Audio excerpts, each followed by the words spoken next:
ఈరోజు వాక్య వర్తమాన ధ్యానాంశం ప్రభునందు మృతులు. ప్రభునందు మృతులు ధన్యులు, వారు తమ ప్రయాసముల మాని విశ్రాంతి పొందుదరు. ప్రకటన గ్రంథము 14 అధ్యాయము 13 ఈ మరణము ధన్యకరమైన మరణము, మహిమగల మరణము. స్టెఫను హతసాక్షిగా రాళ్లతో కొట్టి చంపబడుచుండగా ఆకాశము తెరవబడెను. అతడు దేవుని మహిమను, యేసుక్రీస్తును చూచెను.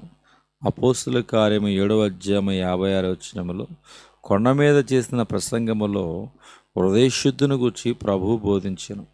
హృదయశుద్ధి గలవారు ధన్యులు, వారు దేవుని చూచెదరు.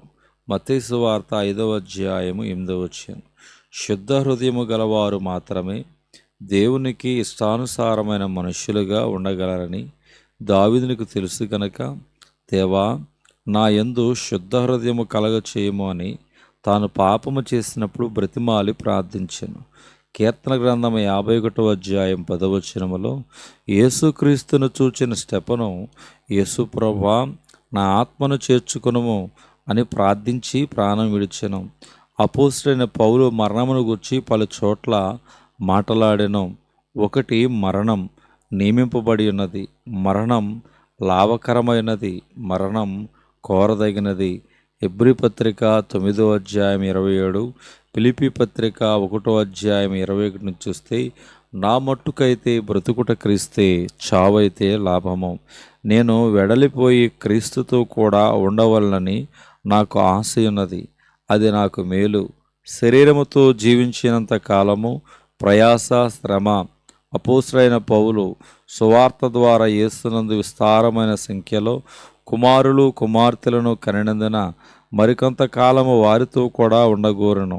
నేడును అనేకులు తమ సంతానము, మానవ సంతానం ఎడల ప్రేమ అనురాగము కలిగి వారితో కూడా మరికొంతకాలము గడపగోరుచున్నారు. అయినను ప్రభువునందు నిద్రించుట నియమింపబడి ఉన్నది. కళా దర్శనముల ద్వారా ప్రభును చూచిన వారు ముఖాముఖిగా పరలోకమందు యేసును చూచుట గొప్ప ధన్యత కదా. ధనవంతుడు లాజరు అనువారు మృతి చెందినప్పుడు ఏమి జరిగెను? దేవదూతలు లాజరును అబ్రహాము ఒడిలోనికి తీసుకుని పోయిరు గాని ధనవంతుడు పాతాళమందు బాధపడెను. ఎవరైతే క్రీస్తునందు నూతన సృష్టిగా చేయబడి సంపూర్ణులగుటకు సాగిపోవచ్చున్నారో వారు ప్రభువునందు మృతి చెందువారై ఉందురు. మధ్యాకాశములో ప్రభువు దిగి వచ్చినప్పుడు మృతుల పునరుద్ధానము మొదట జరుగును. తదుపరి సజీవుల రూపాంతరము మరియు కొనుపోబడట జరుగును.